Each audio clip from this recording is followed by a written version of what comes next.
Okay, so now we're going to look at geometric sequences. In the previous video, we looked at arithmetic sequences, which increment by a certain amount. Geometric sequences, on the other hand, increment by a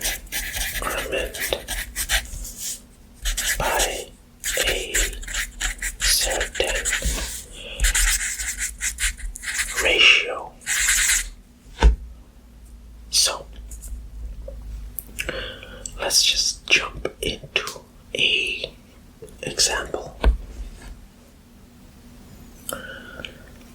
So, let's say we have a problem where we have the first term is 9.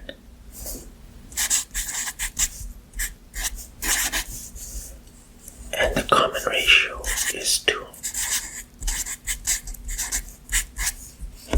So, given this information, let's find the 13th term.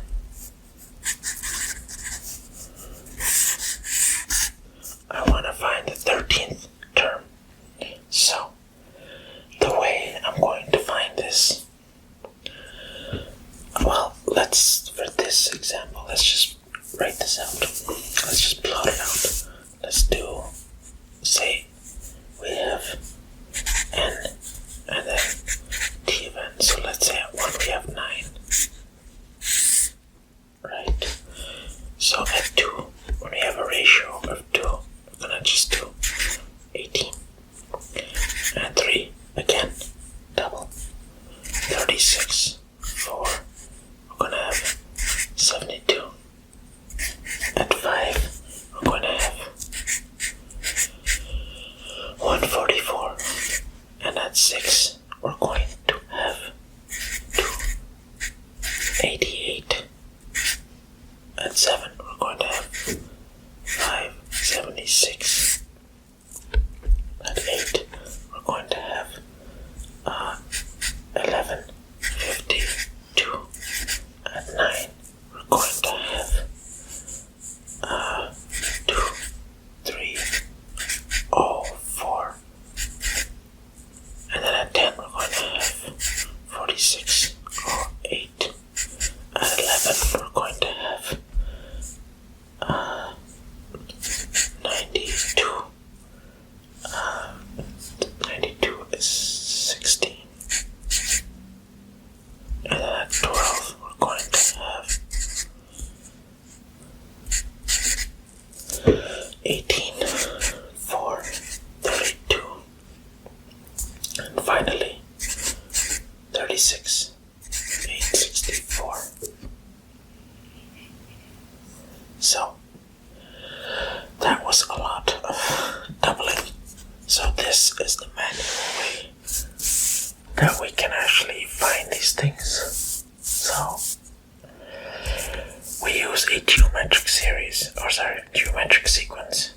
so that we don't need to write it out like this. I can just take this common information and just plug it in and say, hey, this is the number that I need, and that's what I'm going to get.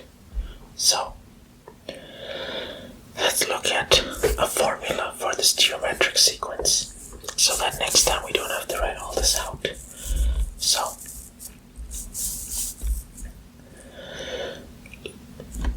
if we were to actually write this out, see, our first number is 9. Let's call it A. Our second number is A times our ratio 2, right? But our third number is A times our ratio times our ratio again. So that would be AR squared. The next one, AR cubed dot dot dot. This one you could even say is AR to the power of 0, 1. So, if this is our n term, if I write our n terms here, this is going to be 1, 2, 3, 4. So I could say that this exponent is n minus 1. So r is actually to the power n minus 1. And boom, there you go. There is a formula for a geometric. Well, this actually defines a very, it defines any geometric sequence really. So I could just plug these numbers in. A equals 9 times 2 to the power n minus 1. There you go. Now I could just plug in n equals 13. Punch that into a calculator. I'm going to get that same number. You don't believe me? Try it. Yeah, let's actually try another example. So let's write that somewhere. A r n minus 1. So let's try a word problem. So let's do, let's say we have 3 kgs of a material, say a radioactive material, and this material deteriorates. So after 1 year, only 95% remains, so it loses 5%. So if we start off with 3 kilos, and then every year we lose 95%, that's like me multiplying it by 0.95. 3 times 0.95, that's how much it's going to end up. Like I start with 3, and then I multiply by 0.95, and then the year after it's going to be 3 times 0.95 times 0.95, because I'm taking this value here and multiplying it by 0.95 because that has lost 5%. So now we see that our A value is 3, our R value is 0.95. And there you go. Now if this word problem asks me how much of this 3 kilos is going to be left after 100 years, very simple. I just put in, I plug in 100 into there, and then just solve. So that'll be 3 to the power of 0.95, 100 minus 1 to the power of 99. And then punch that into a calculator, I'll get 0.019 kg. That is some very, very slow deterioration. So,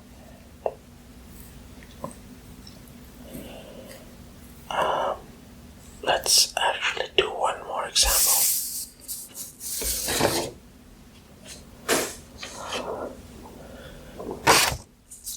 In which it looks like we're working backwards.